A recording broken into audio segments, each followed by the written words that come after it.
기록. 자, 오늘은 챕터 2 로봇 키네매틱스 포지션 어널리시스의 마지막 총정리를 해봅시다.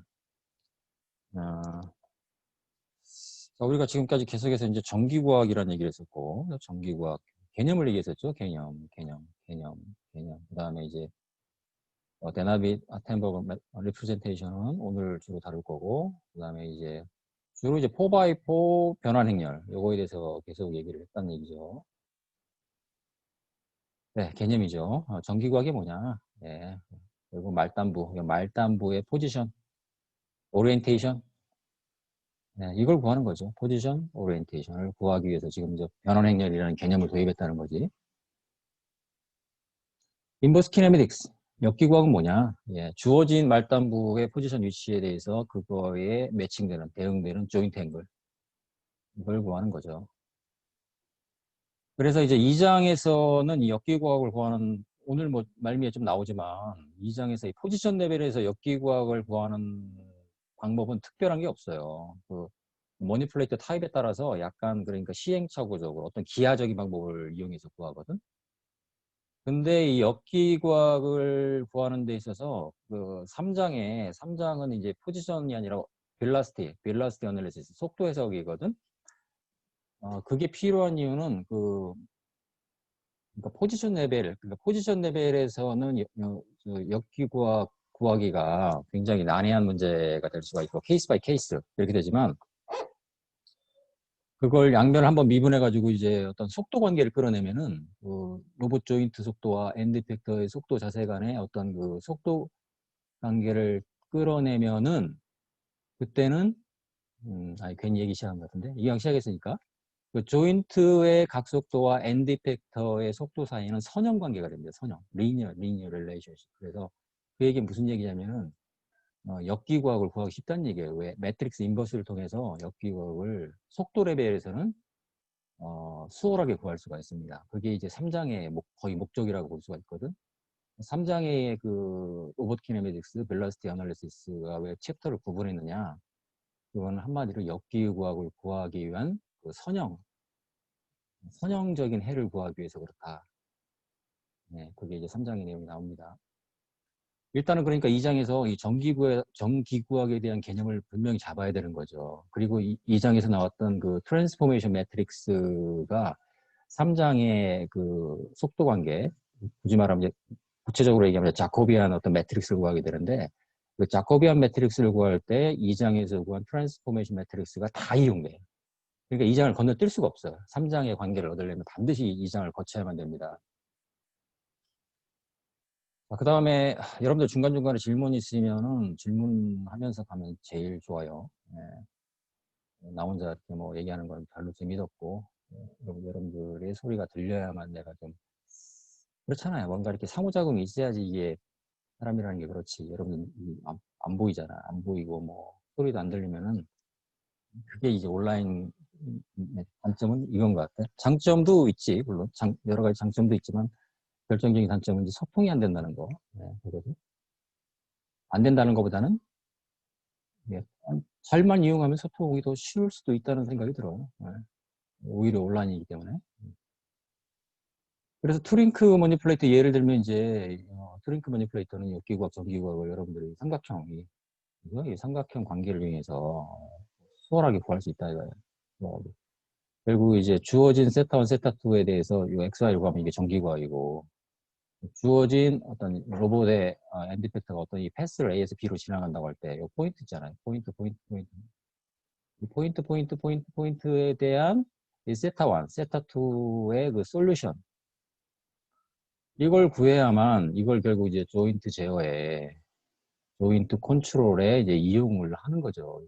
조인트 컨트롤의 어떤 그 기준 명령으로서 레퍼런스 그런 피드백이 돌아서 결국 그 각각 조인트의 구동기가 세타1, 세타2를 추정함으로써 결국 로봇 제어가 이루어진다 그런 얘기죠. 요 대목에서 누군가 탁 치고 들어와서 질문하면 얼마나 좋아. 왠지 누군가 질문할 거 하고 싶을 것 같은데. 나의 예상.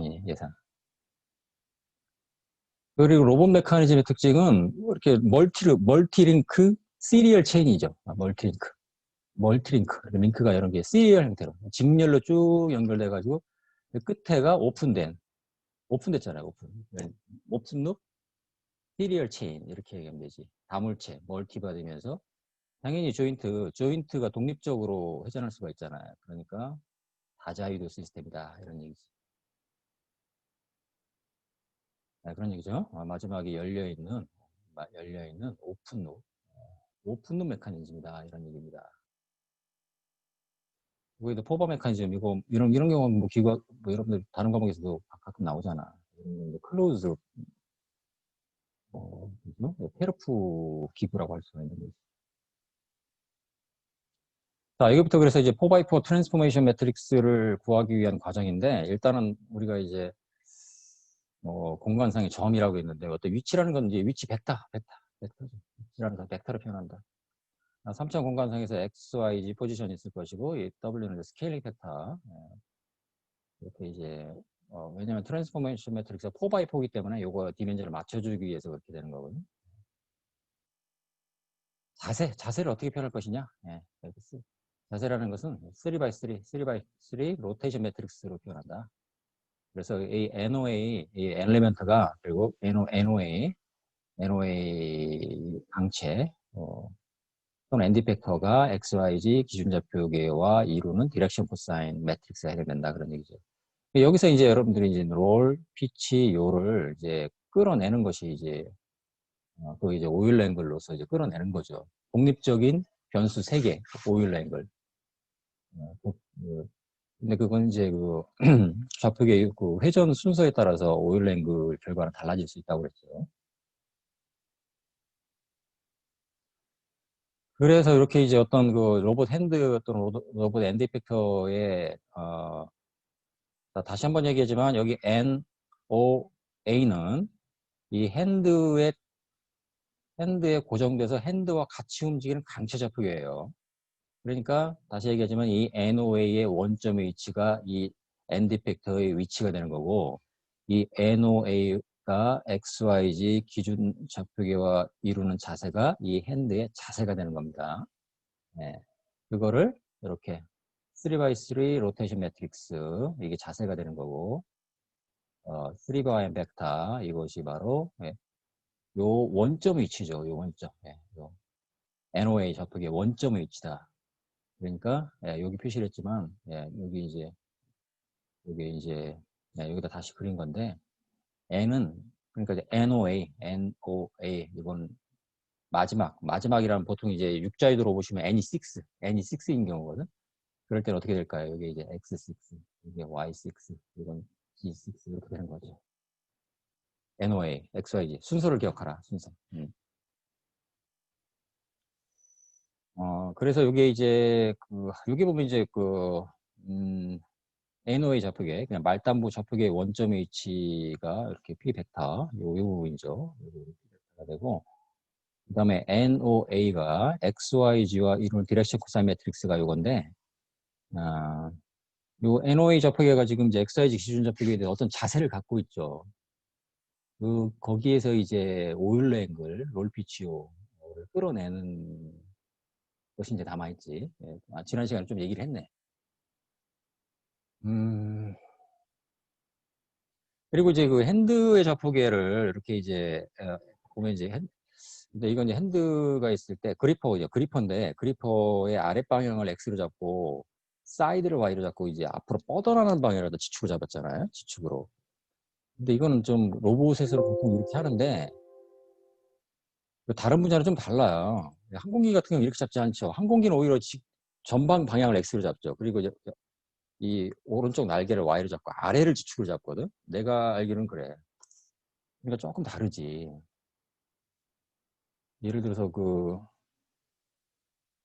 네, 이렇죠. 이렇게 이제 항공기가 이렇게 뭐 날개가 있고 주날개가 이렇게 있다고 해봐요. 이렇게 있으면은 보통 이제 이 전방 방향을 X로 잡죠. 이 항공기 같은 경우는. 그리고 여기 이제 무중심이 돼서 이쪽을 Y로 잡고 이렇게 아랫 방향을 아유 이게 미끄러서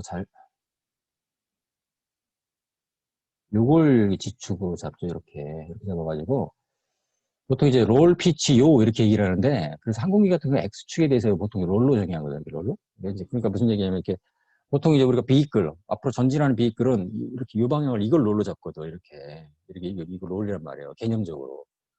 근데 로봇 같은 경우 보세요. 로봇 같은 경우 그리퍼는 지축이 앞으로 뻗어나가잖아요.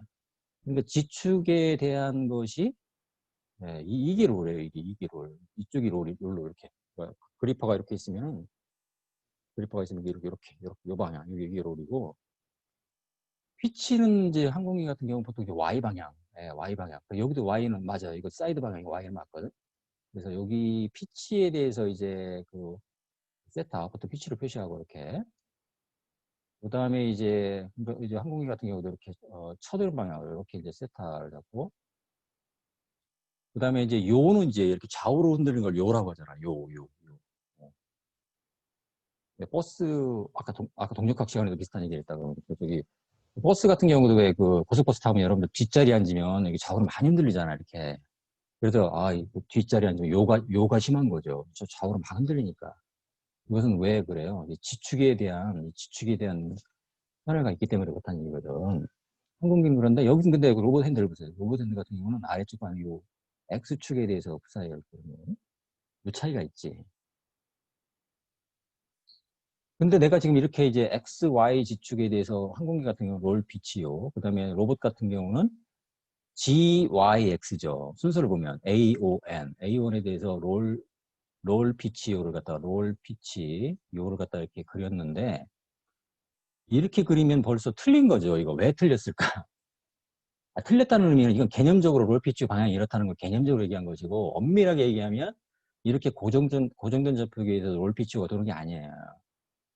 이 항공기 같은 경우도 그게 커런트 프레임의 그 의미인데 이걸 잡봅시다. 예를 들어서 잘 한번 그려볼까요? 여기 롤로 회전했다고 해봐. 이렇게 롤로 회전했으면 어떻게 될까요? 그럼 X축에 대해서 롤이 돌면 이 Y지축이 요렇게 너무 심하게 그렸는데 요렇게 Y지축이 돌았겠죠. X축에 대해서. 그러면은 요 변환된 Y지축에 대해서 세타가 도는 거거든. 요거에 세타가 돌아, 요거에 대해서. 그러면은 벌써 헷갈린다. 예. 그럼 이제 여기 X축과 X 프라임 좀 일치하겠죠. 그 다음에 피치로 딱 올리면 어떻게 될까요? 이 피치로 올리면 Y2 프라임이 되는데, 그럼 Y축이 색깔을 바꿔볼까? 이거 괜히 시작한 것 같은데. 여기 이제 요건 이제 세타가 이렇게 돌면, 그러면 이제 어떻게 될까요? GX축이 이 미끄러워서 내가 못하겠어, 이거. 이렇게. 이 그림 같아요. X축, 그 다음에 반듯하게 그릴 수가 없습니다. 이렇게 이제 또 X2 프라임, Y2 프라임, G2 프라임으로 변환됐죠. 이게 커런트 프레임이에요. 이 변환된 2 프라임에 대한 이 지축에 대해서 다시 푸사이를 두는 거거든요. 이렇게. 예. 그러니까 원래 빨간색 좌표고 XYG에서 파이로 돌아서 하늘색 X 프라임, Y 프라임, G 프라임이 변했고 거기에 대해서 세타로 돌아서 보라색 G2, X2 프라임, Y2 프라임, G2 프라임 들어가고 여기에 대해서 다시 푸사이를 두는 거예요. 여기. 그러니까 이제 X축에 대해서 롤, Y축에 대해서 피치, G축에 대해서 요는 맞는데 변환된 그 커런트 프레임에 대해 추가적으로 또 돈다는 거야. 추가적으로. 여기 로봇 핸드도 마찬가지예요. 여기도. 그러니까 보통 롤, 피치, 요 이렇게 순서로 가는데 로봇은 이제 롤 방향이 이제 그 지축 방향이잖아요. 지축 방향. 그러니까 이게 NOA에서 A지, A. G. 그다음에 피치는 Y인데 이미 Y 프라임 되고 요거는 X축이 되는 건데 X2 프라임이 되는 그 요가 되는 것이지. 그러니까 항공기는 이제 앞방향이 X이기 때문에 X축에서 롤이고 로봇 핸들 같은 게 G축이 앞방향이 되고 G축에 대해서 롤입니다. 그 차이가 있어요. 혹시 이제 그 무슨 비행역학 이런 과목 들은 학생들은 헷갈릴 수 있거든. 그때는 이랬는데 왜 이러지? 이건 좌표계의 정의가 달라서 그런 겁니다. 여기 요 의미를 알겠죠? 네, 이건 이제 조금 더 따져주면 되는데 로봇 핸드에 대해서도 비슷하게 얘기할 수가 있다. 이건 여러분들이 손으로 좀 그려가면서 이렇게 한번 따져볼 필요가 있다. 3장에 가면 조금 더 따질 기회가 나와요. 3장에. 3장에서 자코비안 구할 때 요걸 좀 따져주거든. 예, 그때 다시 한번 얘기할 기회가 있을 겁니다. 예, 그래서 포지션과 오리엔테이션을 우리가 이렇게 정의할 수 있다는 거. 네. 그 다음 어떤 얘기를 했나요? 그래서 이제 우리가 강체의 표현, 뭐 자세비 위치를 어떻게 표현할 것이냐. 결국 4x4지, 4x4. 그래서 이제 어떤 그 좌표계를 붙인다는 의미, 좌표계를 부착한다는 의미가 뭐냐. 자꾸 얘기하는데 이 NOA라는 강체 좌표계는 이 강체에 딱 붙어가지고 강체에 같이 운동하는 거야. 그러니까 이 강체 이꼴 그냥 좌표계야. 그냥 이렇게 생각해야 돼. 이렇게. 네. 강체 이꼴 좌표계야. NOA 좌표계가 뭐냐. 그게 강체야. 그게 자체가 강체야. 그 장체의 포지션과 오리엔테이션을 정의하기 위한 좌표계라 그런 얘기죠. 질문 없을까? 교수님 혹시 앞 페이지에서 질문 하나만 해도 되겠습니까? 가봅시다 그래. 예, 어떻게 해볼까요? 그 가운데 쓰신 그 phi 세타 크사이 쓰신 게 이제 밑에 쓰신 게 z y 프라임 x2 프라임으로 쓰신 게 음흠. 그게 이제 로봇 엔드에서 그렇게 회전한다는 걸 말씀하시는 건가요? 아니면 그렇죠. 그게 예, 항공기 음, 계속 얘기해봐요. 그러니까 지금 쓰신 게 Z가 회전하고 그다음에 음, Y축으로 회전하고 그다음에 음, X 방향으로 회전을 하는 거라고 말씀하신 건데 그렇죠. 예. 이게 이제 로봇의 엔드에서 이렇게 회전을 하는 그렇지. 거죠. 아, 당연하죠. 네네. 그러니까 요것만 정의하면 돼. 공통적으로 피치는 Y축에 대한 거라는 거 고요. 항공기나 로봇 핸들은 마찬가지거든. 근데 항공기는 보통 앞 전방 방향을 X로 잡거든. 항공기의 바디 좌표계, 항공기의 강체 좌표계는. 그걸 강체 좌표계라고도 얘기하고 바디 좌표계라고도 얘기해요. 바디 코디네이트 시스템. 그래서 이제 보통 이 XYZ를 이제 BCS라고 표현하거든. 바디 코디네이트 시스템 이렇게. 이런 표현을 더 많이 쓰죠. 근데 이제 로봇의 엔드 이펙트의 바디 코디네이트 시스템은 앞으로 뻗어나가는 방향. 보통 이걸 롤이라고 하거든. 이 롤을 이걸 지축. 그러니까 A축. 그리고 이걸로 정의한다는 거야. 아, 그러니까 좀 네, 분야마다 이게 오일랭글의 순서가 좀 다르다. 그런 얘기예요. 네, 자, 감사합니다. 일단 넘어갑시다. 넘어가 보고 나중에 또. 그래서 이 순서가 보면은 이게 뭐 강체 표현이라고 했지만 자세와 위치, 자세와 위치.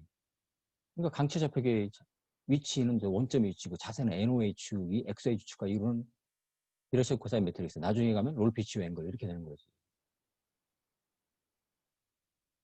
그래서 이제 이건 호모지전 변환 행렬의 연산이죠. 두 개의 변환 행렬의 연산 이렇게 네, 이런 결과가 나온다는 거.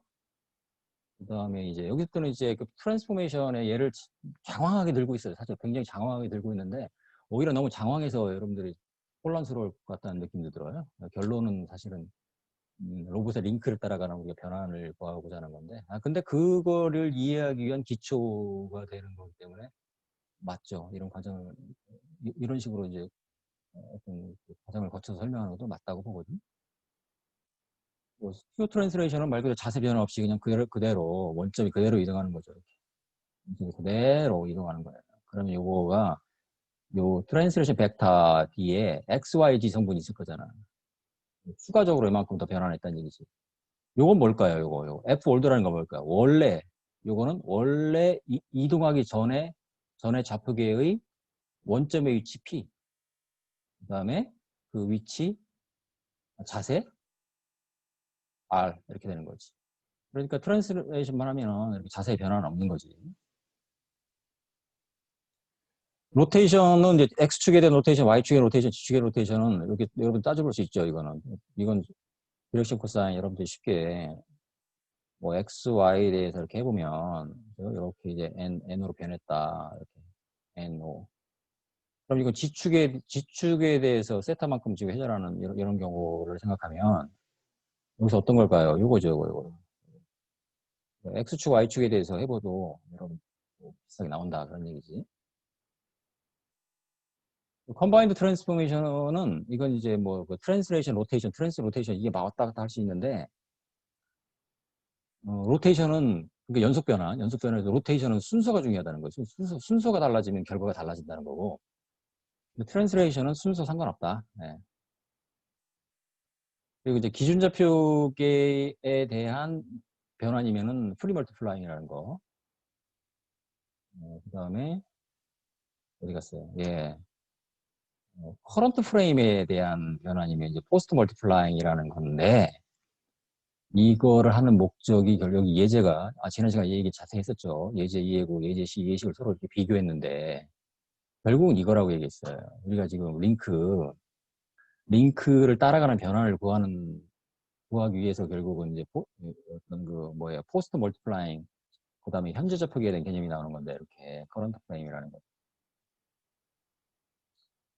이렇게 되는 거죠. 여기서 다시 이제 또 변환해서 이제 뭐 마지막으로 이제 변환해서 이제 5T6까지 딱 온 거지 이렇게 왔어요.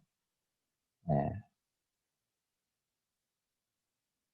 이 얘기는 지난 시간 충분히 했죠.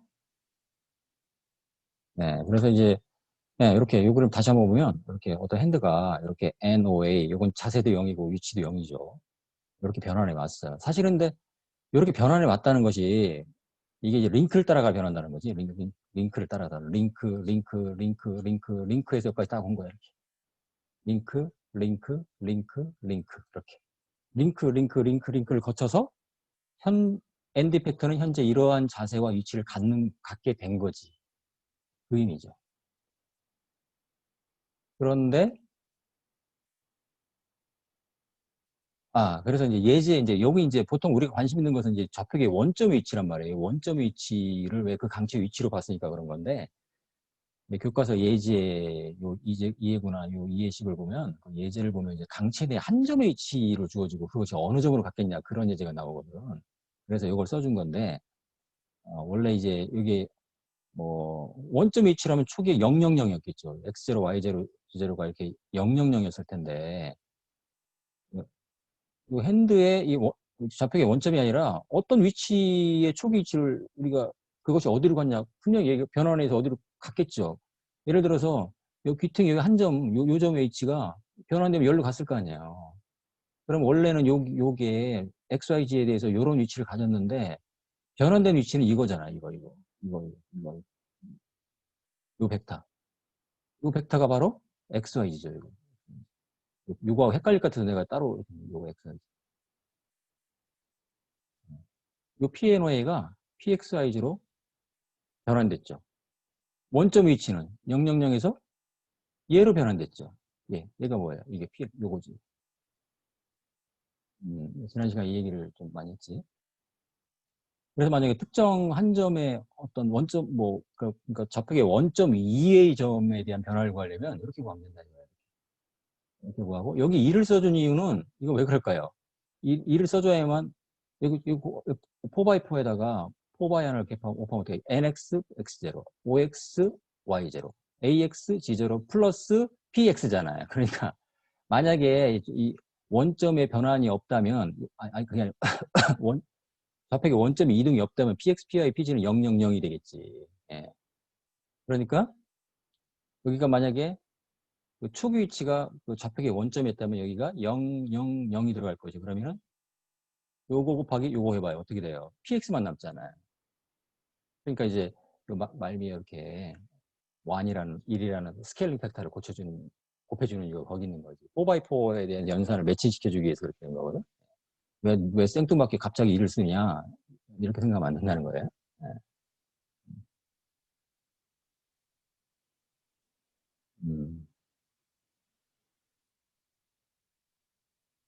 이건 이제 기준 좌표계에 대한 연속 변화, 그러니까 프리 멀티플라잉. 로봇에서는 이렇게 변화를 안 한다는 거예요. 안 한다는 표현보다는 못 한다는 표현이 맞아요. 왜냐하면 그럼 이렇게 얘기할 수 있잖아. 예를 들어서 기준 좌표계에 대한 변환을 할 수 있는 정보가 있다면 그렇게 해도 되지. 근데 로봇 머니플레이터는 이러한 기준 좌표계에 대한 회전 이동에 대한 정보를 얻을 수 없거든. 그렇게 하려면 굳이 얘기하면 이제 외부 센서를 달아야 되거든. 말이 복잡해지는데 외부 센서를 달아서 정말로 기준 좌표계에서 얼마큼이 됐고 얼마큼 돌았는지를 외부 센서로 측정한다면 그런 변화를 할 수도 있죠. 있겠죠. 있겠는데 로봇은 내부 센서, 그러니까 조인트 내부 센서를 쓰기 때문에 왜 그 얘기가 뭐냐면은 그래서 이제 이렇게 현재적 표기에 대한 상대 변화를 쓴다는 얘기인데 자, 이거 보세요. 요 조인트 입장에서는 이렇게 이제 세타2로 돌잖아, 이렇게. 이 세타2로 돌면 요 센서 입장에서는 내가 지금 절대 기준 좌표기에 대해서 항상 자기가 상대적으로 더 도는 거지. 상대적으로 더 도는 거지. 기준 좌표기에서 절대각으로 몇 도 돌았다는 걸 알 수가 없죠. 네, 조인트 2 입장에. 조인트 3도 마찬가지지. 항상 상대적으로 추가로 더 변화하는 거, 추가로 더 돈다 이거예요, 조인트는. 그 링크를 따라가는 트랜스레이션도 추가적으로 요만큼 더 트랜스레이션 하는 거지. 무슨 말인지 알겠죠? 조인트 센서에서는 요 세타1, 세타2, 세타3, 그러니까 상대각을 측정하는 거지. 이 기준 좌표계의 x0, y0에 대한 절대각. 그러니까 세타2의 절대각 이만큼이잖아, 이만큼. 이걸 갖다가 측정하지 않는다는 거예요. 내부 센서가 그게 이제 내부 센서의 특징이지. 내부 센서는 항상 그 직전 링크에 대한 상대적인 로테이션, 그러니까 상대적인 변화만을 센싱한다. 그렇기 때문에 이렇게 상대 변환을 할 수밖에 없다라고 그렇게 설명할 수도 있죠. 네. 굳이 묻는다면 굳이 왜 상대 변환을 해야 되느냐? 그냥 그 기준 좌표기에 대해서 고정 좌표기에 대해서 변환을 하면 왜 안 되냐라고 묻는다면 그렇게 할 수 있는 센서가 없다. 보통의 경우. 네. 조인트 센서라는 것은 직전 좌표계에 대해서 상대적으로 더 추가로 로테이션하는, 그러니까 그게 상대 변환이지. 네, 이제 그만하면 얘기합시다. 너무 얘기하니까 여러분들도 좀 질릴 것 같아요. 그래서 이렇게 이제 그 포스트 멀티플라잉으로 요거 뭘까요? 요거 이제 6개의 변화를 보통 N6면 이제 6자에 들어보신데 이렇게 되는 거죠. 원래 이제 예. 여기에서 오늘 총정리한다고 또 시간 오버될까 봐 걱정이네. 여기 이제 X0, Y0. 그러니까 여기에 NO 좌표가 이렇게 딱 겹쳐 있다고 상상을 해보자 이거야. 그럼 어떻게 될까? 요만큼 트랜스레이션이죠. 트랜스레이션에다가 요만큼 로테이션 있잖아. 그게 변환이지. 그럼 여기다가 여러분들이 이거 구할 수 있지. 여기 뭐가 들어가요, 여기는? 요거 위치 벡터죠, 요거 위치 벡터. 그 다음에 여기는 여기 R은 뭐가 들어가야 돼? 여기서. 요거는 X1, Y1이 X0, Y0와 이루는 디렉션 코사인. 그게 여기 들어가는 거지. 그죠? 네. 여기에는, 그 다음에 여기는 뭐가 들어갈까요? 이거는 X1, Y1 좌표계에서 X2, Y2 좌표계로의 포지션 벡터. 그 다음에 X1, Y1과 X2, Y2 사이의 디렉션 코사인. 그게 여기 들어가겠죠, 여기. 이렇게. 이 두 개를 곱하면 어떻게 될까요? 0t1, 1 곱하면 결국 0t2가 되는데 이건 뭘 의미할까요? 베이스, 기준 좌표계에 대한 두 번째 좌표계의 자세와 위치죠. 그러니까 그리고 x0, y0에 대한 x2, y2의 원점 위치, 그 자세. 원점 위치는 사실 이렇게 되겠지만 이거지, 요거. 요게 포지션 벡터지, 요거. 그것이 요 두 개를 곱해서 나온 요 3바의 벡터는 결국 이걸 의미하지. 이 원점에서 x2, y2 좌표의 원점까지의 위치 벡터가 바로 요거지, 요거. 그 다음에 x2, y2가 x0, y0와 이루는 자세가 요거죠.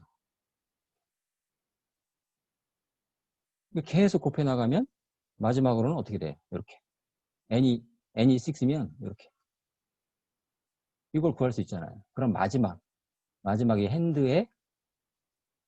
자세, 핸드의 원점의 위치 벡터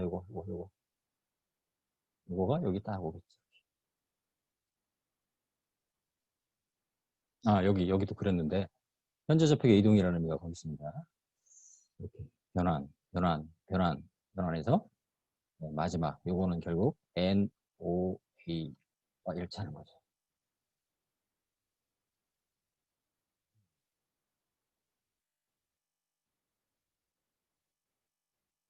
질문 없을까? 예, 뭐 여러분들 곰곰이 좀 조금 따져봐야 되지. 예, 그리고 저기 교수님? 교과서 네, 질문해봐. 교수님? 얘기하세요. 예, 얘기. 질문 있습니다. 음, 네, 음, 지금까지 계속 연속 변환을 하는 이유가, 음. 그러면 나중에 말단부와 원점을 잇는 하나의 링크라고 가정한 어떤 링크와 그거를 비교를 해서 그 각도랑 포지션을 찾는 게 지금까지의 목적인가요? 링크를 기준 접촉하고 말단부를 잇는 링크를 구한다는 게 그 표현은 조금 이상하고 맞죠? 네, 그렇죠. 결국은 우리가 원하는 거는 이 말단부의 위치와 자세지. 그러니까 이거지. 이걸 쭉 곱하면 이제 이런 결과를 얻을 수 있을 텐데, 요, 지금 현재 말단부 좌표계, 그다음에 기준 좌표계, 이게 포지션 벡터지. 네. 이걸 우리가 알고 싶은 거지. 이 포지션 벡터와 이 말단부의 자세를 알고 싶은 거지. 그게 정기구학이죠. 그게 정기구학. 우리가 정기구학이라는 건 뭘까요? 정기구학이라면 근데 이 트랜스포메이션 매트릭스를 쭉 곱할 때 네네. 어떤 정보가 들어가요? 결국은 이 조인트 앵글의 정보가 들어가고, 그다음에 로봇의 그 로봇 메커니즘의 그 파라메타들, 그러니까 예를 들어 쉽게 해서 링크 길이들 이런 것들이 쭉 들어간다는 얘기지. 그래서 결국은 이 자세와 엔드 팩터의 자세, 포지션과 자세를 구하는 거죠. 요거와 이 자세 이 매트릭스는 결국 이제 롤, 피치 요로 표현되는 것이고 포지션은 X, Y, Z 포지션으로. 이걸 구하는 게 정기구학이지. 네. 우리가 지금 계속해서 정기구학 얘기를 하고 있는 거지. 됐나요? 네. 네. 네, 넘어갑시다. 그래서 그다음에 이제 여기서는 이제 그 뭐 4x4 그 변환행렬의 어떤 역행렬을 구하는 거죠. 역행렬 구하는 과정이라기보다는 뭐 이거 따져보세요. 이렇게 그만 지난주에 얘기했으니까 넘어갑시다. 우리가 3시부터 시작을 했지. 네, 그리고 이제 로테이션 매트릭스는 오사고널 매트릭스로서 직교 행렬이기 때문에 인버스는 트랜스포즈와 같다는 거. 이런 걸 또 유니터리라고 유니터리 매트릭스라고 얘기를 하지.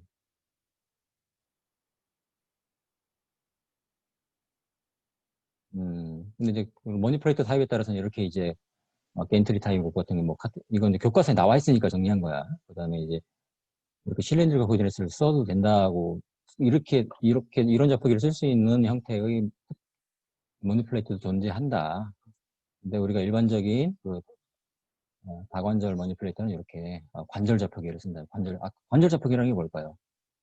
이걸 의미하죠. 여기 관절에 이렇게 자폭기가 붙였잖아요.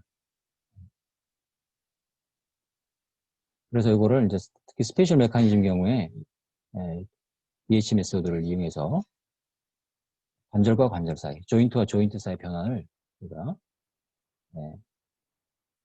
DH 메소드를 이용해서 그러니까 조인트와 조인트 사이 변환을 체계적으로 구하는 방법론이 바로 DH 메소드다. 지난 시간에 여기 롤피치오 앵글 아까 뭐 충분히 얘기했는데 자 지금 교과서에 보면 이제 RPI 앵글이라는 것은 GYX를 따라가는 오일러 앵글이다. 그래서 이건 이제 커런트 프레임에 대한 상대 변환이기 때문에 여기도 A, 여기도 O 프라임 이렇게 되겠죠. 이렇게 쭉 이제 포스트 멀티플라잉 해주면 이거 뭐예요 이거 G축에 대해서는 이렇게 로테이션 매트리에서 이렇게 구성되잖아요. 네, Y축에 대해서는 로테이션 매트리스 이렇게 구성되죠. 그다음에 X축에 대해서는 이렇게 로테이션 매트리스가 이렇게 구성되잖아요. 그러니까 롤, 피치, 요. 커런트 프레임에 대한 상대 변환이니까 이렇게 곱해야 되는 것이지. 네. 결과는 이거죠. 이거예요, 이거. 이걸 어거지로 외울 필요는 없어요. 어거지로 외울 필요는 없는데 하다 보면 이제 그 패턴이 눈에 좀 들어올 거야. 네. GYX 오일 앵글이다 그런 얘기예요. 그리고 교과서에서 이제 오일 앵글이라고 그 두 번째 섹션에서 나온 것은 이거는 이제 GYX 오일 앵글이고 GYG 오일 앵글이라고 이걸 갖다 오일 앵글이라고 표현하고 있죠. 마치 GYG 순서만이 오일러 앵글인 것처럼 그렇지 않아요. 네. 넓은 의미의 다 섹션 A에서 나왔던 RPR 앵글도 오일러 앵글입니다. 이건 RPI 앵글, 뒤에는 오일러 앵글 이렇게 구분 질 필요가 없다는 거예요. 그래서 이건 GYX 오일러 앵글, 뒤에는 GYG 오일러 앵글 이렇게 구분하는 게 좋겠다. 그래서 이제 여기 이제 그 디렉션 코타, 그러니까 로테이션 매트릭스의 엘리멘트 정보로부터 이 롤 피치 앵글들을 이렇게 계산할 수 있죠. 예. 뭐 엘리멘트 바이 엘리멘트로 비교해서 이렇게. 어떤 특정 롤 피치가 주어졌다면 로테이션 매트릭스는 이렇게 구하는 건 오히려 쉽죠. 예, 여기 롤 피치 값을 집어넣으면. 근데 로테이션 매트릭스가 주어지고 그거에 대응되는 롤 피치 로테이션 매트릭스가 주어지고 그거에 대응되는 롤 피치 앵글을 계산하라. 그럼 이렇게 계산해야 되죠. 반드시 여기서 아탄투 펑션을 써야 한다는 거. 예. 아크탄젠트가 아니라. 예, 그 매트랩 보면 이렇게 아탄이고 아탄2가 있을 거예요. 이렇게. 이걸 써야 됩니다. 이거. 그래서 이제 코사인, 아크사인이라는 게 결국 뭐예요? 이제 코사인 분의, 이게 탄젠트 세타잖아. 그죠? 그러니까, 예, 이게 이제, 이 플러스 마이너스 플러스 둘 다 마이너스지만 결과는 완전히 달라진다. 이거지. 예. 그러니까 1, 2, 3 상황, 그 솔루션을 상한에 따라 구분해서 구해야 한다는 거. 요거는 이제 참고로 해서 넘어가겠습니다. 그래서 이제 최종적인 이제 포워드 키네메틱 이퀘이션, 이제 정기구학 방정식이라는 얘기잖아요. 정기구학 방정식은 결국 이렇게 4x4 트랜스포메이션 매트릭스로 귀결된다. 그런 얘기죠. 맛의 위치. 그걸 갖다 이제 포지션과 오리엔테이션을 구분하자면 포지션 부분, 오리엔테이션 부분 이렇게 구분할 수도 있다는 얘기죠. 자, 그리고 이제 오늘 그 DH 메소드, 아이고, 시간이 많이 지났네. 좀 걱정이 되는데. 뭐, 다 못하면 다음 주도 하면 되지, 뭐. 그래서 데나빗 하텐버그, 데나빗이라는 사람, 하텐버그라는 사람이 서로 친구였나, 뭐, 같은, 모르겠어. 그 이유는 모르겠는데, 두 사람이 어쨌든, 두 사람 이름이 붙었습니다. 그래서 이제 일단은 그 로봇에 부착되는 그 관절 좌표계라고 뭐 조인트 코디네이트라고 표현했는데 관절 좌표계 이 자체가 강체 좌표계고 이 자체가 바디 코디네이트 시스템이죠. 왜냐하면 그냥 그 링크에 딱 붙어 있기 때문에. 그래서 일단 n번째 링크라고 생각을 해봐요. n번째 링크의 좌표계는 링크에 일단은 그 마지막 부분에 붙이는데 이 지축을 그 다음 조인트의 회전 축으로 일치한다 그런 얘기거든. 그러니까 자 링크에는 세타1으로 돌죠. 세타1으로. 그치? 예. 첫 번째 링크는 세타1으로 돌고 두 번째 링크는 세타2로 돌고 이럴 거 아니에요.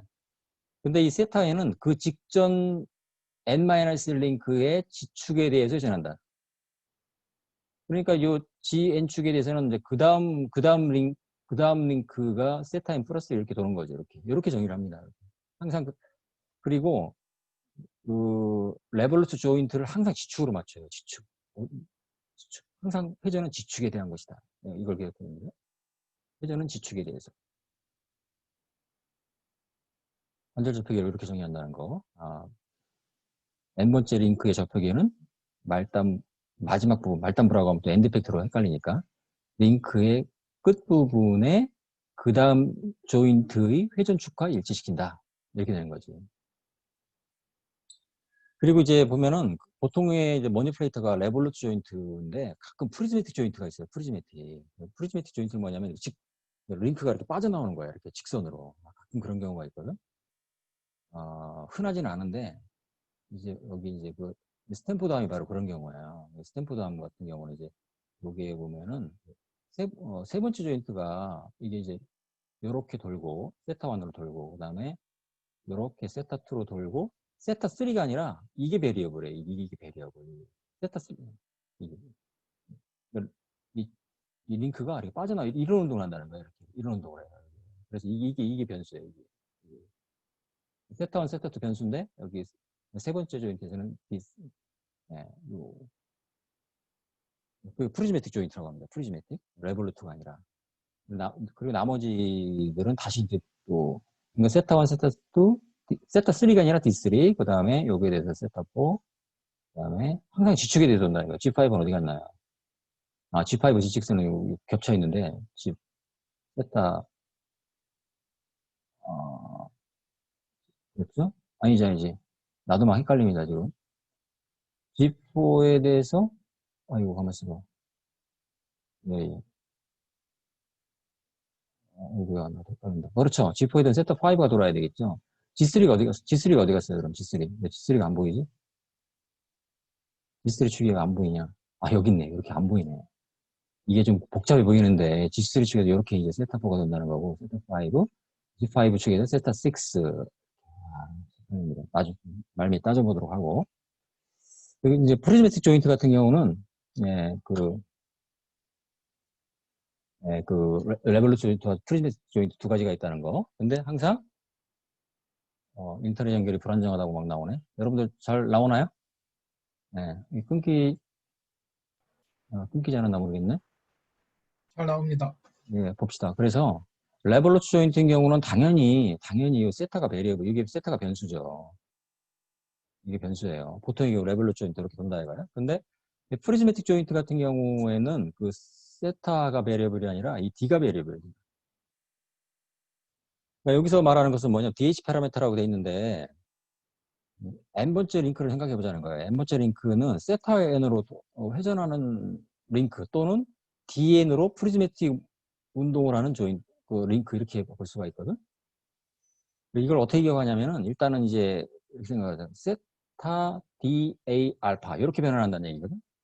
그러니까 n-1 좌표계에서 n 좌표계로의 변환을 얘기하는 거예요. 그러니까 n-1 좌표계에서 n번째 좌표계. 그러니까 이게 n번째 링크죠. n번째 링크는 결국 n-1 좌표계에서 n번째 링크의 변환이다. 여기서 링크 n-1 좌표계에서 n번째 좌표계로 변환이 이루어지겠다. 그런 얘기야. 그 변환 순서는 이걸 다시 4단계로 나눈다는 거야. 복잡해지지. 그러니까 아까 이제 우리가 이제 베이스에서 엔드이펙터까지 변환을 구할 때 변환 행렬 6개를 곱한다 얘기를 했는데 그 각각의 변환 행렬을 구하기 위해서는 또 4개의 변환이 필요하다는 거야. 이게 스페이셜이라고 그렇습니다. 어떻게 변환하냐면 세타로 돌아서 G축을 따라 D로 올라가고 X축을 따라 AN으로 가서 X축에서 알파로 돈다. 그러면은 이 N-1 좌표계가 N 좌표계가 정확히 딱 일치하게 돼 있어요. 이렇게 생각하면 되거든.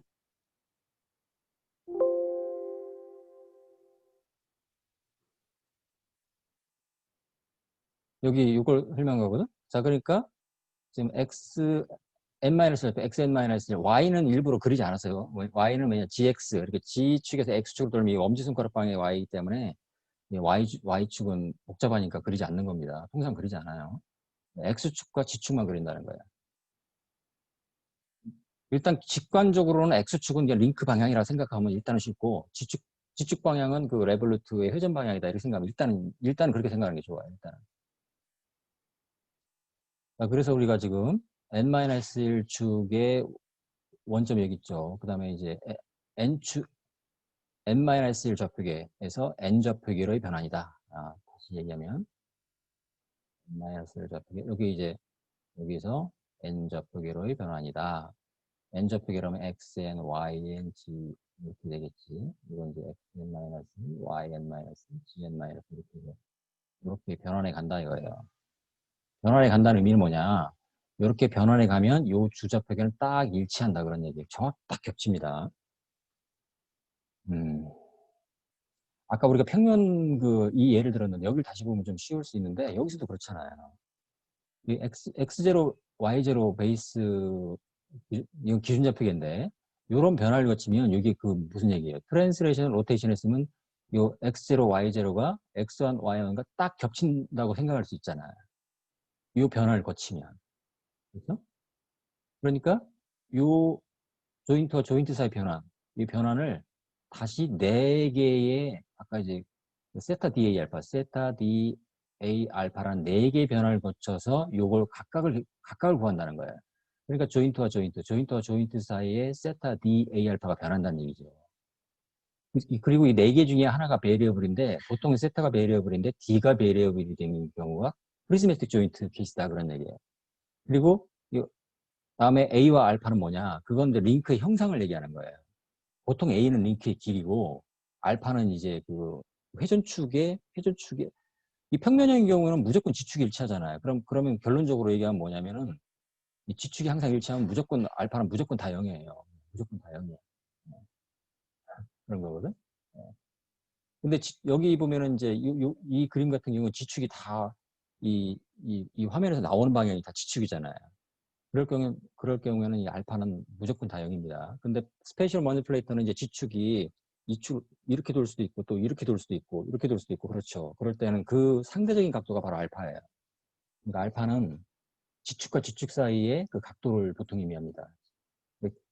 그러니까 보통 알파는 0도 아니면 90도 아니면 마이너스 90도 셋 중에 하나가 보통이야. 네, 알겠죠? 네, 그러니까 조인트와 조인트 사이 변환을 구하기 위해서 다시 이 변환을 세타 D A 알파의 네 단계로 구분한다는 겁니다.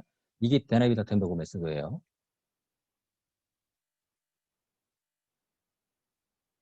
그래서 이제 이건 이제 좌표계를 변환을 거치면 이렇게 된다는 얘기. 이 그림을 보세요. 교과서에 있는 그림보다 이 그림이 훨씬 이해가 쉬울 거야. 내가 볼 때는 교과서에 있는 그림 내가 볼 때 잘 그거 네요. 네. 여기 그러니까 이제 이 짙은색 링크에 대해서 이거 조금 연한 파란색 링크가 회전한다 생각하면 되잖아요. 이게 세타인이 도는데 이 gn- 축에 대해서 도는 거죠. 세타인은. 그래서 자, 링크 n에 n-좌표계와 n좌표계가 있다고 할 때 근데 이 n-좌표계는 물론 n-링크의 좌표계죠. 그러니까 무슨 얘기냐면 여기 xn-1, gn-1은 링크 n-1에 딱 부착돼서 그거와 같이 움직이는 거예요. 그리고 xngn, 그 n좌표계는 링크 n에 딱 고정돼서 링크와 같이 움직이는 좌표계예요. 이걸 잊으면 안 돼요. 그럼 헷갈려. 그러니까 강체 좌표계 또는 이제 그 바디 코디네이트 시스템은 그 강체에 딱 붙어 있는 거예요. 붙어 있는데 지축을 이렇게 회전축으로 정의한다는 거. 그 다음에 이 원점이 반드시 이 바디 내부에 있을 필요는 없어. 네, 그럴 필요는 없습니다. 이 원점이 이 바디를 좀 벗어나는 경우가 흔하진 않는데 이건 이 그림은 일반적이기 때문에 그린 거거든. 예, 원점이 꼭 여기 있을 필요는 없다. 단 이 링크 n이 회전할 때 이 xn, gn은 따라서 같이 움직인다는 걸 기억하라. 그 n좌표계에 대해서 그 다음 링크가 요 gn축에 대해서 또 상대적으로 회전하는 거죠. 네, 그래서 gn-x 그리고 보통 요 그림을 보면 될 거예요. 자, 그러니까 이제 세타에는 지축에 대해서 돌죠. 이렇게 지축에 대해서 보면 지축에 대해서 그러니까 이걸 표시하자면 일단 세타는 gn-1축에 대해서 세타 n이 이렇게 도는 거죠. 그 다음에 트랜스레이션이죠. D와 A는 트랜스레이션이거든. 왜냐하면 링크라는 그 길이가 있잖아. 길이가 있으니까 길이 방향으로 트랜스레이션. 그 다음에 D라는 것은 링크와 링크 사이에 높이차가 있잖아요. 높이차라고 보면 돼요. 높이차. 이 높이차가 그러니까 지축을 따라가는 거리는 결국 링크와 링크 사이 높이차라고 생각하면 되고 A라는 것은 링크의 길이 방향이라고 생각하면 일단 맞다. 그러니까 트랜스레이션 어디를 따라가요? gn-1 축을 따라가서 dn만큼 갖고 여기에 대해서 너무 크게 썼네. 다시 트랜스레이션 근데 이렇게 세타n으로 돌고 dn으로 올라가면 이미 이 xn-축과 xn축은 서로 일치하게 됩니다. 이렇게 서로 일치하게 돼요. 일치하게 돼 있어요. 요축과 요축이 일치하게 되고 그러면은 xn축을 따라서 an만큼 트랜스레이션하고 여기에서 마지막으로 요 xn축에 대해서 알파만큼 로테이션 하면은 n-를 좌표계는 n좌표계와 정확히 일치하게 된다. 그런 얘기입니다. 세타, D, A, 알파의 변환. 이렇게 변환을 해주면 이게 이 얘기거든. 여기 보면은 여기 썼네요. 이렇게 세타, D, A, 알파 이렇게 변환을 해준다는 겁니다. 그러면은 이렇게 일단 세타로 돌면 이런 일이 벌어지고 XN-축이 XN축과 이렇게 평행하게 돼요. 일단 평행하게. 그 다음에 DN으로 트랜스레이션 하면 XN-축과 XN축이 콜린이요. 그러니까 동일 직선상에 있다는 얘기고 AN으로 트랜스레이션 하면 N-1축의 원점이 N축의 원점과 일치하게 된다. 그 다음에 마지막으로 알파 XN축에 대해서 알파로 로테이션 하면 GN-1축이 GN축과 일치하게 돼서 두 개의 접촉계가 완전히 딱 겹치게 되는데 그런 케이스가 되는 거죠.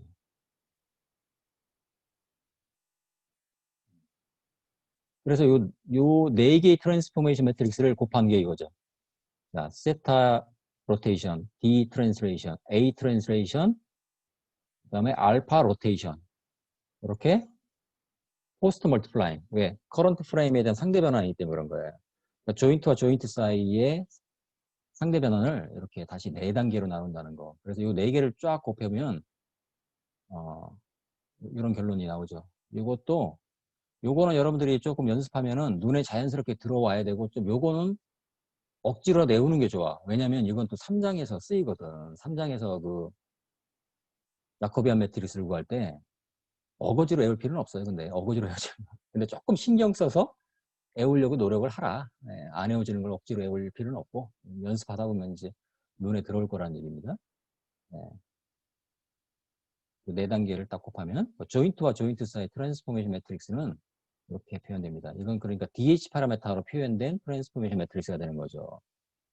레볼루트 조인트인 경우에는 이 세타가 베리어블이 되는 것이고 프리즈매트 조인트 같은 경우는 이 D가 베리어블이 되고 프리즈매트 조인트의 세타는 어떻게 되느냐? 그때는 보통 이제 세타가 고정된 값을 주죠. 보통 0도로 주면 되겠지. 네.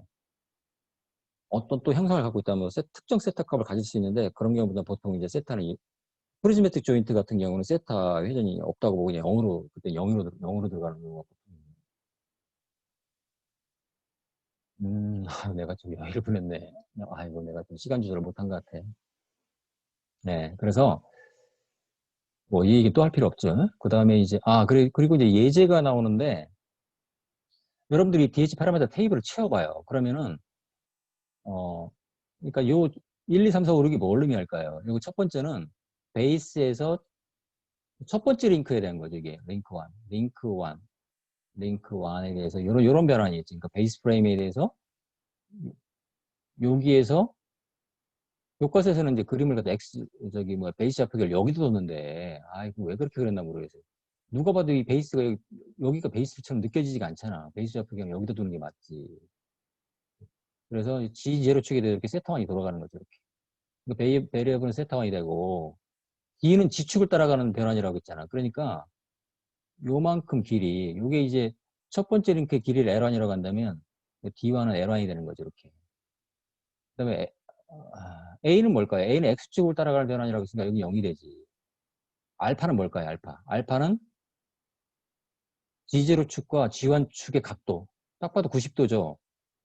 근데 X1 축에 대해서 이렇게 알파1은 몇 도예요? 따져봐. 알파1 몇 도? 자, 이거. 좀 헷갈릴 수 있어. 90도죠. 예, 90도. 이렇게 따져서도 이 테이블을 쭉 채우는 거야. 채우면은, 요거, 한 번만 더 해볼까?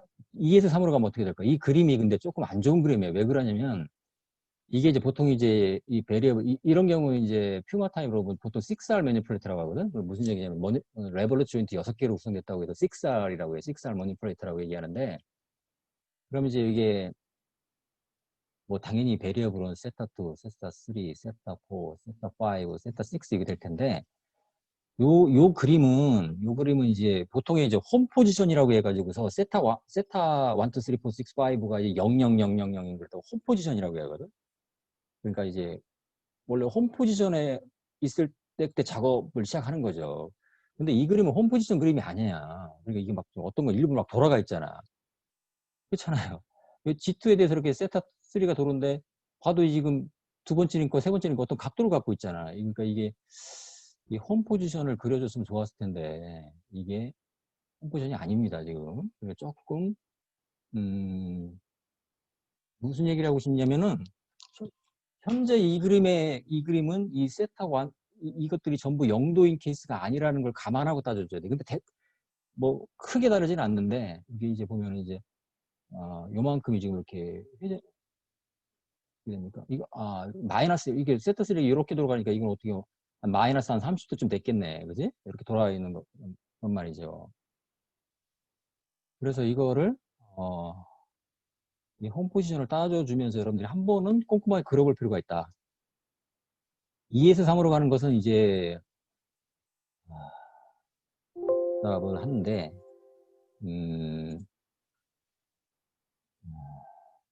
G 완축이 여기 있고, 그죠? G 완축에 대해서 이렇게 세타 2가 도는 거죠. G2 축이 여기 있잖아요. G2 축에서는 세타 3가 돌겠지, 이렇게. 그럼, 요게 뭘까요? 요 두 번째는 이제, 요 변화를 의미하는 거죠. 요 변화. 요 변화는 1좌표계에서 2좌표계. 그러니까 두 번째 링크. 링크를 생각하면은, 이 첫 번째 링크, 두 번째 링크는 1좌표계에서 2좌표계로 변환을 해야 된다는 거지. 이거 보세요. 아까 여기 보면은 n번째 링크라는 것은 n-1좌표에서 n좌표계로 변환이잖아. 이걸 생각하면 되거든. 그럼 여기서 보면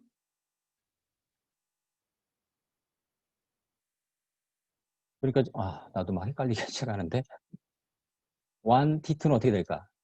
두 번째 링크에서 1좌표계에서 2좌표계로 한다. 이런 얘기죠. 그러니까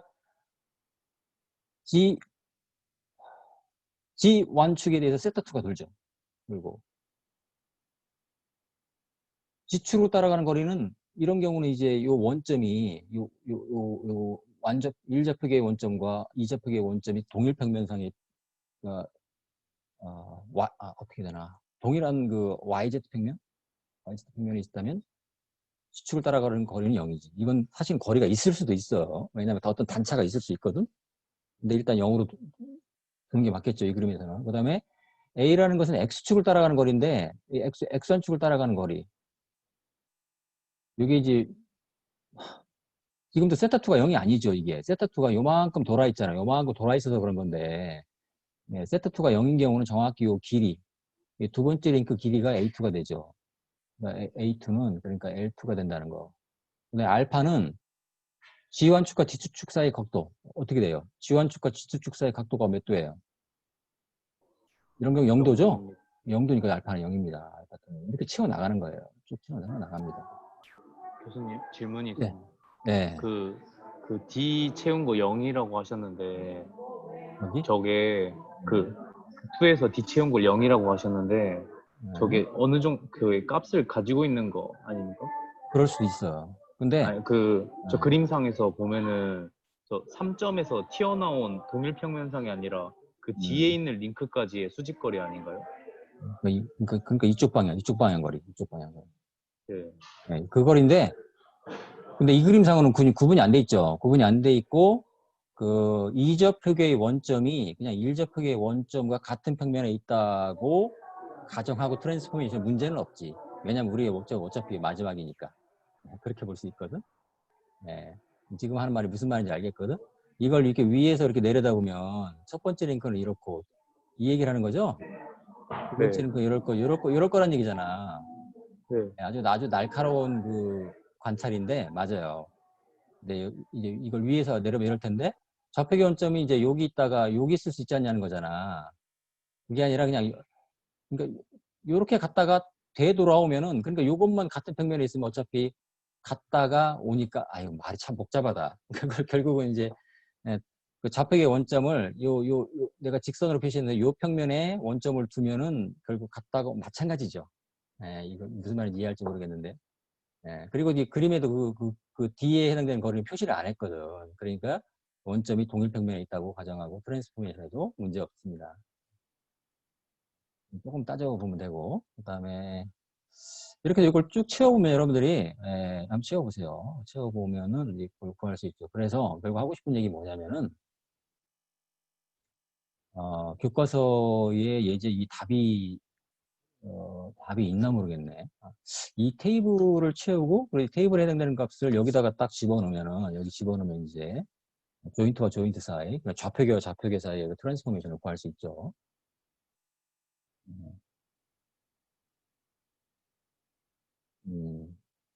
그러니까 이거 홈 포지션은 이제, 여기 조금 문제인데, 이거 참, 예, 좋습니다.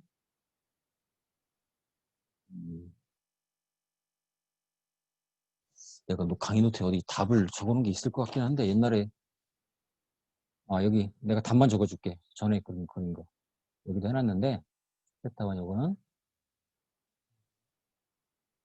요 길이가 L1이라고 할 때 L1 마이너스 90도 뭐 따져보면 되니까 아니다 이거 잘못 이거 아이고 내가 엉터리 적었는데 다시 이거 지우고 답을 적어줄 테니까 한번 따져봐요. 여기 세타1을 보면 여기 세타1 당연히 이건 세타2 6R 머니플레이터니까 레벨 조인트 6개 세타4 세타5 세타6가 되고 요거는 어떻게 되냐 D1이 L1이 되나 이게 L1이 되고 0 요건 이제 90도 여기는 0 여기 이제 A2는 여기 링크기를 표시 안 했는데 여기 링크기 여기 두 번째 링크기 되겠죠. 이건 L3가 되고 이건 이제 L4가 되는데 그다음에 L2 그다음에 여기 이제 0도 그다음에 여기는 0 L3 0 세타4에 0에 L4에 마이너스 90도입니다. 마이너스 90도 그 다음에 0 이 알파는 90도가 되게 돼 있고 마지막은 그리고 마지막 좌표계 우리 교과서에서는 그 마지막 좌표계도 여기다 겹쳐버렸거든. 그래서 이제 여기 복잡해 보이지만 G6의 원점을 여기다 뒀어요. 근데 이건 왜 그랬는지 모르겠어. 이게 핸드는 여기 있잖아. 핸드의 원점을 여기 두는 게 맞지. 내가 그래서 빨간색으로 따로 그랬거든. 그러니까 요 길이를 갖다가 요 길이를 L6라고 하죠. 교과서 그러면 L6가 0인 경우입니다. 그 좌표계를 여기다 갖다 놨어요. 그래도 상관없어 물론. 그렇게 해서 안 될 건 없는데 핸드 좌표계 원점은 핸드 쪽에 가깝게 붙이는 게 맞는 거죠. 그래서 어쨌든 근데 교과서는 4, 5, 6축을 갖다가 한 점에다 딱 이렇게 딱 원점을 일치시켰는데 6번째 좌표계만 요만큼 떨어뜨린다면 이건 L6가 되는 거죠. 여기는 D가 L6고 왜냐면 G축을 따라가는 거기 때문에 L6는 G축을 따라가는 거리잖아. 그러니까 L6가 되고 A축을 따라가는 거 이건 0이죠. 되고 그리고 마지막은 0도. 이렇게 해주면은 만약에 요 그리퍼의 자세가 이렇게 안 나올 겁니다. 그리퍼의 자세가 이렇게 나올 거예요. 이렇게 이런 식으로 나올 거예요. 왜냐하면 X6를 이렇게 아래축으로 정했기 때문에 그런 거거든. 이렇게 정리하고 B6를 이렇게 요건 이렇게 생각을 하세요. 만약에 이렇게 되면 이미 세타6가 90도 이건 현재 세타6가 90도 돌아간 그런 그림이죠. 근데 근데 세타라는 건 베리어블이기 때문에 여기 홈 포지션 아까 그래서 이제 홈 포지션 얘기를 했는데 홈 포지션을 요런 DH 파라미터 테이블로 정의한 홈 포지션을 따른다면 마지막 그리퍼의 자세는 이런 자세가 나와야 됩니다. Y는 부처 이쪽 방향이 되겠죠. 이렇게. 그러니까 이것이 N, O, A가 되겠죠. 이렇게. 연습을 해봐요. 이거 스탠포드함에 대해서도 이것도 해보면 됩니다. 이건 이제 요게 베리어블이라는 거. 요것도 답만 적어줄게. 여러분들이 연습하면 돼. 방금 같은 경우는 칠판에 이제 그려가면서 쭉 그려봤는데, 여기다 물론, 그리면서 할 수도 있는데, 일단 보면은, 여기 이제 베리어블이, 여기 세타1, 여기 이제, 요거는 이제, 여기도 이제, 우리 교과서에서는 베이스 좌표계의 원점을 여기다 갖다 놨거든? 그래서 내가 일부러 이렇게 그린 거야. 아래로 또 떨어뜨려 놨어요. 그래서 요 길이가 L1이라고 한다면, 요게 이제 G축을 따라가는 거니까 L1이 되겠죠. 그 다음에, 요건 0, 알파는 마이너스 90도입니다. G0축과 G1축 사이는 마이너스 90도의 관계가 있어요. 그 다음에 두 번째 변화는 세타2, D2. 여기 D2라고 돼 있죠? 여기 D2라고 되면서 이게 뭘까? 이건 사실은 두 번째는 이렇게 길이라고 볼 수 있죠. D2, 그 다음에 요거는 0, 다시 90도. 세 번째는 이제 프리즈매틱 조인트니까 세타는 0도라고 보고, 그 다음에 이 D3가 이게 변수죠. 이게 변수예요, 변수. 그 다음에 여기는 0, 여기도 0. 네 번째 변화는 역시 세타 4, 그 다음에 00 마이너스 90도 이렇게 됩니다. 다섯 번째 변화는 세타 5가 되고 00 90도. 그리고 마지막에 또 마지막 좌표계 4, 5, 6 좌표계 이건 왜 그러냐면 그 리스트 좌표계라고 리스트 좌표계 이렇게 4, 5, 6을 일치시키는 건데 마지막에 원점을 요 엔드 팩터 끝으로 이렇게 이동시키는 게 좋은데 그래서 내가 이렇게 빨간색으로 이렇게 그렸거든. 6좌표계를 이렇게 이동시켰다면 요 길이가 있겠잖아요. 요 길이를 마지막 길이 L6라고 한다면 그때는 이제 여기가 L6가 되는 거죠. 교과서대로의 정의로 하면 L6도 0이고 L1도 0이 되는 거예요. 이것도 0, 이것도 0이 되는데 좌표기를 이렇게 베이스는 아래로 내리고 핸드의 자세는 핸드로 원점을 옮겼을 때 B6는 L6가 된다. 세타 6, 0, 0 이렇게 이걸 갖다가 여러분들이 이제 요런 베이지 파라메타를 여기다가 채워 넣으면 조인트와 조인트 사이에 트랜스포메이션 6개를 구할 수 있겠죠. 이걸 해야 여러분들이 이게 숙제죠 아마? 숙제 문제에 아마 여기 보면 여기 스탠포드암에 대해서 해보라고 되어 있네요. 여기에 대해서 이제 포드 키네믹스를 유도하고 이거 유도하려면 어떻게 될까요? 아까 이 트랜스포메이션 이거 6개 곱해줘야 되죠? 이걸 쭉 곱해줘야만 포드 키네믹스를 구할 수 있는 거죠. 그럼 여기서 이제 결과적으로 나온 것이 이제 로테이션 파트가 있고 트랜스레이션 벡터 파트가 있는데 이게 포지션이 되는 것이고 여기에서 다시 이제 롤 PCO를 이제 계산할 수 있다는 얘기죠.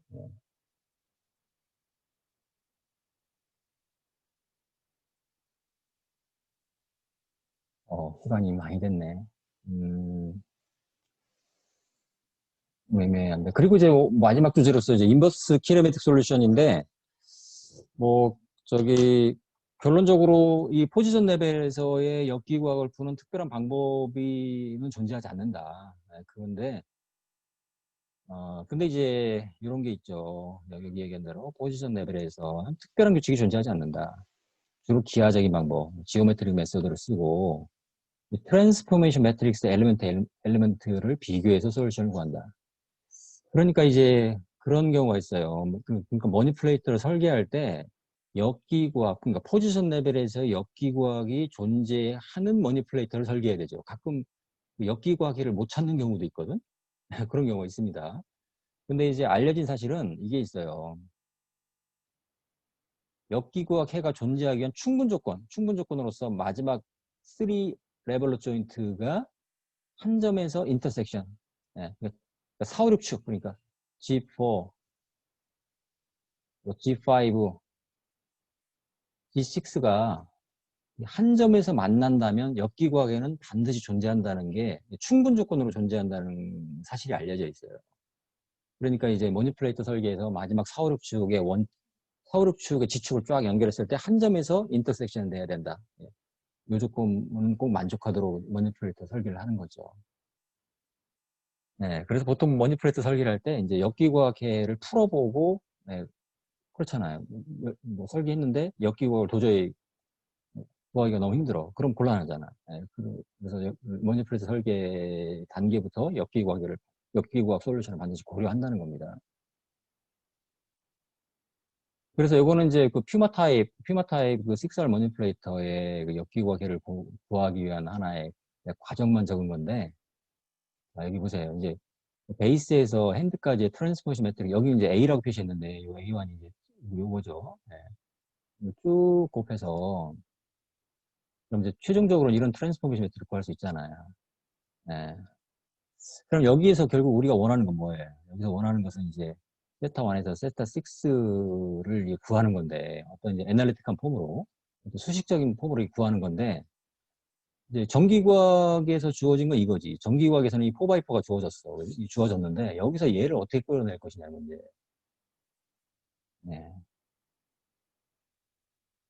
근데 이제 역기구학이라는 건 뭘까요? 이게 이제 마지막 그 핸드의 엔드 팩터가 이 베이스 좌표계와 이루는 자세와 이치죠. 그러니까 그 RTH라고 했는데 이것이 어떤 자세, 자세라고 하면 롤 PCO죠. 롤 PCO가 주어지면 여러분들이 요 3x3 로테이션 매트릭스를 결정할 수 있죠. 그러니까 이런 거지. 핸드가 기준 좌표에 대해서 롤 뭐 0도, 피치 90도, 요 45도가 되고 핸드의 원점은 베이스로부터 뭐 예를 들어서 XYZ 포지션으로 PX, PY, PZ 떨어져 있다. 이걸 만족하는 역기구화계를 구하라. 이게 문제가 되는 거지. 그러면 롤 피치 앵글이 주어지면 로테이션 매트릭스 3x3를 결정할 수 있죠. 그리고 여섯 개의 조인트 사이 트랜스포지션 매트릭스를 구해서 여러분들이 이러한 또 요건 아니죠. 이걸 이제 구하면 4x4가 나오겠지. 그러면은 이건 주어진 거죠. 이건 주어진 거예요. 주어진 엔드 이펙터의 자세와 위치에 대하여 이 세타 1, 2, 3, 4, 6, 5를 계산하는 이게 역기구학 문제죠. 그러니까 여기서 보면 이제 NXNYNG 그러니까 요거 OXOYG, AXAYG, PXPYG가 주어졌을 때 세타 1에서 섹스 6를 구하라 이거죠. 예, 이건 수치로 주어지는 거지. 그러니까 요게 이제 수치로 주어질 때 어떻게 요 각도를 구할 수 있겠느냐. 물론 여기서 A1에서 A6까지의 곱은 이걸 6개 곱한 거죠. 그러니까 엄청나게 복잡해지지. 이러한 폼의 트랜스포지션 매트릭스를 이거 하나에 대한 거잖아. 이걸 갖다가 6개를 쭉 곱해서 이걸 아까 주어진 그죠? 이건 주어진 거예요. 이걸 쫙 계산하면 각각의 엘리먼트가 상당히 복잡해지겠지? 이게 이제 이걸 갖다가 이런 걸 6개 곱한다고 생각을 해봐요. 예. 굉장히 복잡해지지. 그래서 각각의 엘리먼트를 서로 비교해서 지금 나가는 과정이거든? 그래서 이제 요거 역기구학을 구하는 것은 이런 과정을 거친다는 겁니다. 이렇게 구하면은 실마리, 그러니까 마치 그 실타래 푸는 거와 비슷해. 우리 여러분들 막 실타리가 엉켜있는 거 풀려면 이렇게 살살 풀어보잖아. 요렇게 돼보고, 저렇게 돼보고, 요렇게 돼보고, 그렇잖아. 똑같습니다. 여기서도 양쪽에 일단은 A1은 이제 요거 이제 요거의 인버스죠. 요거를 갖다 양변에다 곱해보란 얘기야. 이건 주어진 거예요. 라이트 핸드 시스템 이건 주어진 거야. 왜? 엔드 이펙트 자세와 포지션 주어졌으니까. 그리고 이게 주어진 거죠. 이게 주어진 거고 그러면은 요렇게 해서 양변의 엘리멘트 바이 엘리멘트 이렇게 비교하면 요거에 대한 식을 구할 수 있다 그런 얘기예요. 그 다음에는 두 번째 단계는 요걸 또 이렇게 곱해보라 이거야. 역형렬을 곱해봐. 곱해보면은 여기서도 이러한 실마리를 얻을 수 있다. 마지막 단계 여기서 이런 실마리를 얻을 수 있다. 이렇게 구합니다. 이렇게. 이게 숙제가 아닌가? 모르겠다. 스탠포드암 같은 경우는 이건 숙제 맞죠? 이것도 이제 이런 식으로 해보라는 거예요. 이렇게 이제 요건 기분이고 주어지는 거죠. 엔드 이펙트 자세와 포지션이 주어지면 이게 주어지고 이건 여러분들이 이제 6개 트랜스포 매트를 쫙 곱해봐야지. 곱하는 과정도 상당히 복잡하겠지만 이제 양변을 비교해서 첫 번째 단계는 이렇게 양변 왼쪽에는 A 인버스, A1 인버스, 오른쪽은 A6 인버스를 하면 이런 실마리를 얻을 수 있다. 두 번째 단계는 이렇게 A3 인버스, A2 인버스, A1 인버스를 곱하면 이걸 잘 비교해보면 이것도 구할 수 있다는 겁니다. 그러니까 이건 실습을 해봐야 되는데 그리고 스탠포드 하면 5R 1P라고 해요. 레버러 조인 5개에다 프리즈매틱 1개라고 해가지고 이렇게 표현하는 거예요. 예, 이렇게 해서 이제 구해보면 됩니다. 이게 상당히 복잡하겠죠. 여러분들이 손으로 좀 이걸 좀 해볼 필요가 있어요. 예, 그래서 이제 너무 복잡해지니까 코사인 세타 1 이런 거 이제 C1 이렇게 표시합니다. 사인 세타 2 이건 이제 S2 이렇게 표시해요. 이렇게 줄이기 위해서 이렇게 하는 거거든. 이거 다 써주면 너무 길어지니까. 예, 오늘 시간이 오버돼서 오늘은 여기까지 얘기하고 다음 주 3장을 얘기하면서 요거 마지막 부분 조금 더 얘기하는 걸로 그렇게 합시다. 요건 이제 Y축의 변환이 필요한 경우라고 얘기를 했는데 이건 참고로 얘기하면 이건 테이크홈 얘기점이야. 테이크홈 얘기점의 그 문제거든. 예, 이게 결국 시험 문제에 들어가 있습니다. 예, 실제 이렇게 되고 예, 오늘은 여기까지. 예, 좀 시간이 지났는데, 예, 다음 주는 3장을 들어가기 전에 아까 그 포지션 레벨에서 역기과 그래서 조금 더 얘기하고 3장을 들어가도록 하겠습니다. 수업은 여기까지. 질문 받습니다. 따라갈 만하죠? 숙제, 예, 그렇게 숙제 뭐, 기한은 숙제 기한? 숙제 기한. 네. 보통 뭐 다른 과목은 일주일 내에 내라고 그러는데, 뭐 제대로 준비해봐요. 준비해보고, 테이크홈은 내가 문제를 3장 끝나면 테이크홈을 내줄 거거든? 그럼 이제 여러분들은 그걸 갖다가 이제 손으로 풀어서, 그리고 이제 뭐, 보통 이제, 올해는 이렇게 온라인으로 하니까 그런데, 보통 어떻게 했냐면, 테이크홈이라는 게 뭐냐, 여러분들이 사실은 이제 혼자서 시험을 본다는 게, 혼자서 이제 다른 사람이 도움 없이 시험을 본다는 게 원래 테이크홈 입점의 개념이거든? 어떻게든 좋아요. 여러분들이 서로 상의해도 좋고, 뭐, 교과서를 찾아봐도 좋고, 어쨌든 그 문제를 다 풀어. 그래서 그걸 갖다가 보통 어떻게 했냐면 그 문제를 똑같이 나눠주고 시험을 봤어. 예. 그러니까 좀 변형된 테이크홈 입점이었지. 문제 세트를 주고, 그걸 정말 공부했는지, 교실에서, 강의실에서 똑같은 문제를 그냥 풀어서 이렇게, 예, 그렇게 시험을 봤는데, 올해는 여러분들이 학교를 어떻게 할지 모르겠어. 나도 좀 생각을 해볼게. 예, 일단 테이크홈 문제를 줄 테니까 그걸 공부하세요. 공부해서 내가 언제든지 그거를 시험을 봐서 풀어서 내면 되는 거죠. 예. 기말고사 기간에 한꺼번에 테이크홈 문제를 갖다가 같이 볼까 그 생각도 뭐 그것도 괜찮고 예. 이렇게 하면 되겠지. 공부를 해서 어쨌든 그 문제를 공부해서 풀으란 얘기야. 풀어서 똑같은 문제를 시험 문제로 내주겠다는 겁니다. 그게 변형된 테이크홈이라고 볼 수 있는 거예요. 네. 교수님. 일단 숙제도 하고 숙제는 이제 틈틈이 해놨다가 이제 그 모아놨다가 그걸 갖다가 이제 조금 더 얘기하면 보통 이제 동력학 같은 경우는 PDF 파일 변환해서 메일로 보내라고 저기한테 메일로 보내라고 하는데 여러분들은 뭐가 좋을까? 여기 그걸 갖다가 종이로 써서 나중에 기말고사 때 한꺼번에 나한테 그것도 좀 생각을 해볼게. 뭐가 좋을지 모르겠다. 그걸 여러분들 또 PDF 파일로 또 그걸 정리하는 것도 그거 힘들지 않아? 별로 힘들지 않으면 그렇게 해도 상관없어요. 근데 종이에다 풀었다가 그걸 갖다가 뭐 그냥 모아놨다가 그냥 물론 요즘 복사기에서 그냥 PDF 스캔해가지고 금방 PDF 파일 만들어주니까 뭐 그렇게 어려울 것 같지는 않은데 일단 여러분들이 어쨌든 숙제를 해놔야죠. PDF 파일을 변환하건 뭐 어쨌든 숙제를 틈틈이 해서 오늘 2장이 끝났다고 하면 뭐 다음 주 2주 내에 내는 걸로 일단 생각하고 있어요. 방금 누구 질문 있었니? 아, 네.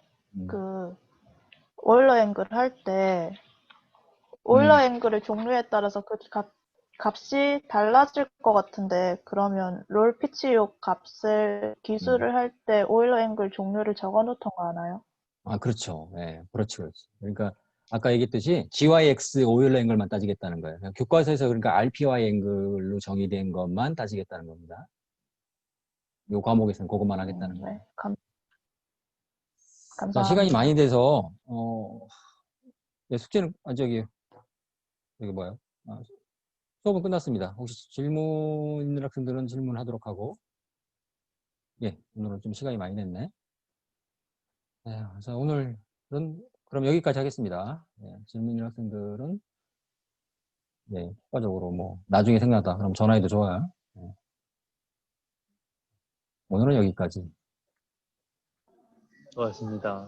고생하셨습니다. 고맙습니다.